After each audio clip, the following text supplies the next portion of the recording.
नमस्कार। कभी सोचा है कि कैसे एक छोटा सा मामूली सा नेगेटिव ख्याल देखते ही देखते एक बहुत बड़ी समस्या बन जाता है? तो आज हम इसी पूरी प्रक्रिया को समझने वाले हैं और सबसे जरूरी बात, इस चक्र को तोड़ने का तरीका भी सीखने वाले हैं। हम सबने ये महसूस किया है ना?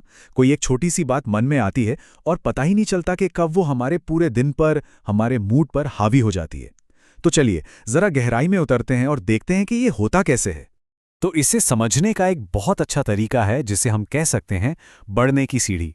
ये वो 3 सीढ़ियां हैं जिन पर चढ़कर एक मामूली सा ख्याल एक विनाशकारी काम तक पहुंच जाता है। तो देखिए, सब कुछ शुरू होता है बस एक छोटे से ख्याल से, एक विचार से।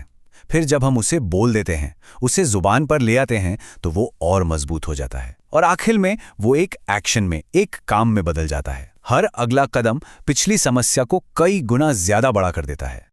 सोचिए, जब तक कोई ख्याल सिर्फ हमारे दिमाग में है, वो बस है, वो होने के लेवल पर है, अंदर ही अंदर। लेकिन जैसे ही हम उसे शब्दों में ढालते हैं, वो एक्शन की तरफ, यानी करने की दिशा में बढ़ जाता है। और इसी के साथ हमारा दर्द और गुस्सा भी कई गुना बढ़ जाता है। और फिर आता है सबसे खतरनाक स्टेज, एक्शन का। जब वो नेगेटिविटी हमारे कामों में उतर आती है, तो हमारा विवेक, हमारी समझ, सब जैसे छुट्टी पर चले जाते हैं। सही और गलत का फर्क समझ आना बंद हो जाता है और हम अक्सर कुछ ऐसा कर बैठते हैं जिसका पछतावा हमें बाद में होता है। अच्छा, तो ये तो हुई एक बात, लेकिन इसमें एक और बहुत बड़ा पेंच है, और वो है पुष्टिकरण का जाल। ये तब होता है जब बाहर के लोग हमारी नेगेटिविटी को और हवा दे देते हैं। तो ये पुष्टिकरण है क्या? चलिए एक उदाहरण से समझते हैं। मान लीजिए हम किसी बात पर गुस्से में हैं। हमने अपने दोस्त को फोन किया और उसने भी कह दिया, हाँ तुम्हारी जगह मैं होता तो यही करता, ये तो बहुत गलत हुआ। बस हो गया काम। हमारे गुस्से को वैलिडेशन मिल गया और वो और भी पक्का और भी गहरा हो गया। और पता है इसका नतीजा क्या होता है? वो जो एक पल का गुस्सा या दुख था, वो अब सिर्फ एक मूड नहीं रहता। वो धीरे धीरे हमारी आदत बन जाता है, हमारे स्वभाव का हिस्सा, एक गहरा संस्कार, या कहें कि एक पक्की छाप छोड़ जाता है। तो अब सवाल उठता है कि इस चक्र से निकलें कैसे? क्या कोई रास्ता है? जी बिल्कुल है। और इसका जवाब एक बहुत ही सरल लेकिन बहुत गहरी सोच में छिपा है कि हमारा मन एक बच्चे की तरह है। हाँ, बस इतना ही। अपने मन के साथ एक बच्चे की तरह व्यवहार करें। चलिए इसका मतलब समझते हैं कि ये काम कैसे करता है।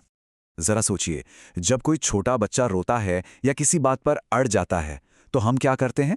हम उसे डांटते नहीं, हम उसे प्यार से बहलाते हैं, उसका ध्यान कहीं और लगाने की कोशिश करते हैं, है ना? ये सब हम दूसरों के लिए तो हर रोज करते हैं।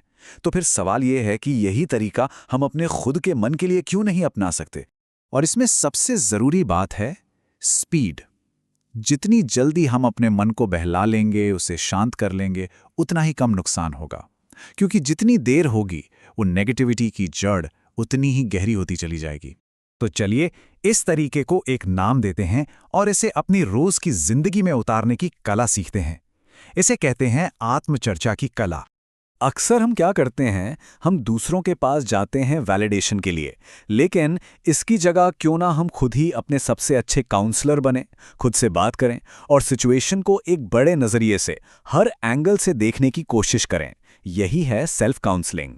और जानते हैं, जब हम ऐसा करने लगते हैं तो हम सिर्फ एक समस्या को नहीं सुलझा रहे होते, हम असल में उस समस्या को एक मौके में, एक अपॉर्चुनिटी में बदल रहे होते हैं। ये सोच का एक जबरदस्त बदलाव है। लेकिन ये सब करना इतना जरूरी क्यों है? बात सिर्फ मन की शांति की नहीं है, बात है हमारी सबसे कीमती चीज, हमारी मेंटल एनर्जी को बचाने की, उसे वापस पाने की। चलिए इसे एक और तरीके से समझते हैं। मान लीजिए कि हमारा जो ध्यान है, हमारा जो मेंटल फोकस है, वो एक नल की तरह है, एक विचार ऊर्जा का नल। तो सोचिए, जब ये नल नेगेटिविटी की तरफ खुला रह जाता है तो क्या होता है? सबसे पहले तो हमारी सारी एनर्जी उसी में बह जाती है, बर्बाद हो जाती है।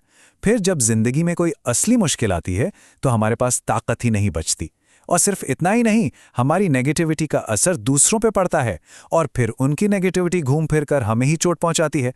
ये एक ऐसा चक्र है जो चलता ही रहता है।